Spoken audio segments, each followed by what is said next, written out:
Kozhikode കാരശ്ശേരിയിൽ water authority കുഴിച്ച കുഴിയിൽ വീണ scooter യാത്രക്കാരായ ദമ്പതികൾക്ക് പരിക്ക്. കറുത്തപ്പറമ്പ് സ്വദേശികളായ CV അബ്ദുൾ ഗഫൂർ, ഭാര്യ സലീജ ബീഗം എന്നിവർക്കാണ് പരിക്കേറ്റത്. പൈപ്പ് ലൈൻ സ്ഥാപിക്കുന്നതിനായി എടുത്ത ഈ കുഴിയിൽ വീണാണ് ദമ്പതികളുടെ സ്കൂട്ടർ മറിഞ്ഞത്.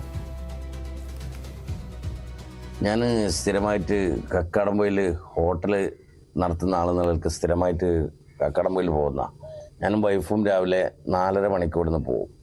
മുരിങ്ങമ്പുറ അരയാങ്കുന്ന് സ്കൂളിന് തൊട്ടപ്പുറത്ത് വാട്ടർ അതോറിറ്റിൻ്റെ റോഡ് സൈഡിൽ വാട്ടർ അതോറിറ്റിൻ്റെ കുഴി കുഴിച്ച് വെച്ചിട്ടുണ്ട്. അത് കുറേ ആയിട്ട് അവിടെ ഉണ്ട്.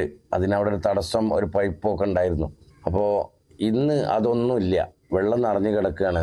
നല്ല കുഴിയാണ്. മാസങ്ങൾക്ക് മുമ്പേ ഉള്ള കുഴിയാണ്. ആ കുഴിയിൽ വീണിട്ട് തെറിച്ച് വണ്ടി കറങ്ങി തിരിഞ്ഞ് വീണ് എനിക്ക് മുട്ടുകാലിന് പല്ല് എല്ലാം പരിക്ക് പറ്റി. ഭാര്യയുടെ കാല് പൊട്ടി.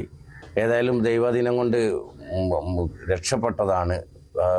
ഒരുപാട് ആളുകൾ ആ കുഴിയിൽ വീഴുന്നുണ്ട്. അപകടം സ്ഥിരമാണ്. വാട്ടർ അതോറിറ്റിൻ്റെ ആളുകൾ അത് മാസങ്ങളായിട്ട് ആ ഒരു നിലയിലിട്ടതാണ്.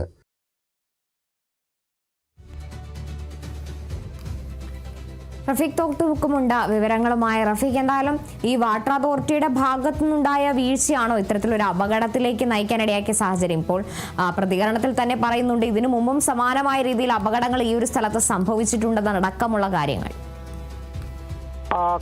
തീർച്ചയായും ഇത് വാട്ടർ അതോറിറ്റിന്റെ ഒരു അനാസ്ഥ മൂലമുണ്ടായ ഒരു അപകടം തന്നെയാണെന്നാണ് ഇവരും പറയുന്നത്.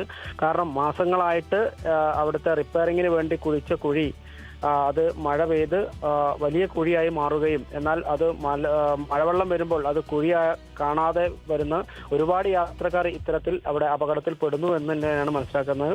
ഇന്ന് രാവിലെയാണ് പൊതുപ്രവർത്തകനായിട്ടുള്ള, അതായത് കാരശ്ശേരി പഞ്ചായത്തിലെ തന്നെ പൊതുപ്രവർത്തകനായിട്ടുള്ള CV ഗഫൂറും അദ്ദേഹത്തിന്റെ ഭാര്യയും കക്കാടംപൊയിലേക്ക് അദ്ദേഹത്തിന്റെ ഹോട്ടലിലേക്ക് പോകുന്ന സമയത്ത് ഇത്തരത്തിലൊരു അപകടം സംഭവിച്ചിട്ടുള്ളത്. അയാൾ സ്ഥിരമായിട്ട് പോകുന്ന റൂട്ടാണ് എന്നിട്ട് പോലും ഈ മഴവെള്ളം കാരണം കാണാൻ പറ്റാത്തൊരു കുഴിയായിരുന്നു. അതുകൊണ്ട് അത് വീഴുകയായിരുന്നു. എന്തായാലും ഈ ഗഫൂറിന്റെ കാലിനും മുട്ടുകാലിനും അതുപോലെ മുഖത്തിനൊക്കെയാണ് പരിക്കേറ്റിട്ടുള്ളത്. പല്ലിളകിയിട്ടുണ്ട്. അതുപോലെ ഇദ്ദേഹത്തിന്റെ ഭാര്യയ്ക്ക് കാലിന് പൊട്ടുണ്ട്. അത്തരത്തിലുള്ള ഗുരുതര പരിക്കുകളാണ് ഏറ്റിട്ടുള്ളത്. എന്തായാലും ഈ റോഡിലൂടെ ഇത് വലിയ രീതി ഈ മലയോര മേഖലയിലേക്കുള്ള നല്ലൊരു ഒരു പ്രാദേശിക റോഡ് തന്നെയാണ്. അതിൽ തന്നെ നിരവധി സ്കൂളുകൾ തൊട്ടടുത്തുണ്ട്, മദ്രസകളുണ്ട്, നിരവധി യാത്രക്കാർ പോകുന്ന റോഡാണ്. ഇതിന് സൈഡിലാണ് വാട്ടർ അതോറിറ്റിയുടെ ഇത്തരത്തിലുള്ള ഒരു അനാസ്ഥ കണ്ടിട്ടുള്ളത്. എന്തായാലും ഇതിനെതിരെ രൂക്ഷമായിട്ടുള്ള വിമർശനമാണ് നാട്ടുകാരിൽ നിന്നും വന്നുകൊണ്ടിരിക്കുന്നത്. വലിയ അപകടങ്ങൾക്ക് സാധ്യത ഉണ്ടാകുന്ന രീതിയിലാണ് ഇപ്പോഴത് കുഴി ആയിട്ട് മാറിയിട്ടുള്ളത്. അത് റോഡിലേക്ക്, അതായത് സൈഡിൽ കുഴിച്ച കുഴി റോഡിലേക്ക് വ്യാപിച്ചതുകൊണ്ടാണ് ഇത്തരത്തിൽ വലിയൊരു അപകടം സംഭവിച്ചിട്ടുള്ളത്. എന്തായാലും വലിയ മരണം സംഭവിക്കാത്ത രീതിയിലുള്ള ഒരു അപകടം പറ്റിയെന്ന് വേണമെങ്കിൽ നമുക്ക് ആശ്വസിക്കാമെങ്കിലും വലിയൊരു അനാസ്ഥയാണ് വാട്ടർ അതോറിറ്റിന്റെ ഇതുമായിട്ട് ബന്ധപ്പെട്ടിട്ടുള്ളത്. ശരി, വ്യക്തമാണ്. റഫീഖ് തോട്ടുമുക്കുമാണ് വിവരങ്ങൾ നൽകിയത്.